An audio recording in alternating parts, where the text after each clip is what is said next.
మావోయిస్టులకు మరో big shock తగిలింది. మహారాష్ట్ర సీఎం ఎదుట భారీగా మావోయిస్టులు లొంగిపోయారు.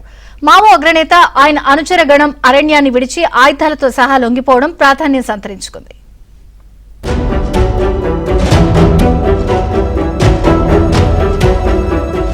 మావోయిస్టు పార్టీ అగ్రనేత మల్లోజుల వేణుగోపాల్ అలియాస్ అభయ్ ఆయుధాలను వీడి జనజీవన స్రవంతిలో కలిశారు.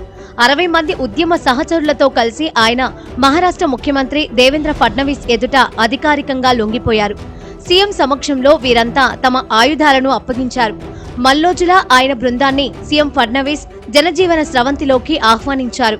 एकीकडे छत्तीसगड आहे, दुसरीकडे तेलंगणा आहे आणि इतरही सगळा माओवादी भाग तिकडे ओरिसा झारखंड असेल किंवा इकडे आंध्र प्रदेश असेल अशा सगळ्या भागाशी या ठिकाणी दंडकारण्याच्या माध्यमातून संपर्कात असलेला हा सगळा भाग हा मोठ्या प्रमाणात विकासापासून वंचित राहिला आणि ज्यावेळी कोंडापल्ली सीतारामय्या यांनी पीपल्स वॉर ग्रुप तयार केला आणि त्यानंतर तेमाचा आंध्र प्रदेश आणि हा गडचिरोलीचा भाग याच्यामध्ये मोठ्या प्रमाणात మావోయిస్టు పార్టీ వైఖరి సరిగ్గా లేదంటూ కొన్ని రోజులుగా మల్లోజుల బహిరంగ లేఖలు రాస్తున్నారు.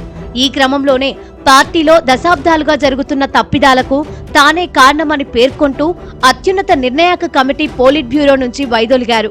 ఉద్యమాన్ని పూర్తిగా వదిలిపెట్టి అజ్ఞాతం వీడారు. మల్లోజులపై 100కు పైగా కేసులు ఉన్నాయి. ఆయనపై 6 కోట్ల రివార్డు ఉన్నట్లు గడ్చిరోలి పోలీసులు ప్రకటించారు.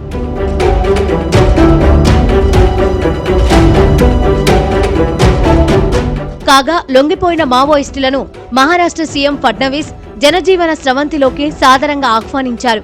మహారాష్ట్ర అయినా, ఛత్తీస్గఢ్ అయినా, తెలంగాణ అయినా నక్సలిజంపై పోరాటంలో ఐక్యంగా ముందుకు సాగుతామన్నారు. తాము ఒకరితో ఒకరు సమన్వయంతో పనిచేస్తున్నామన్నారు.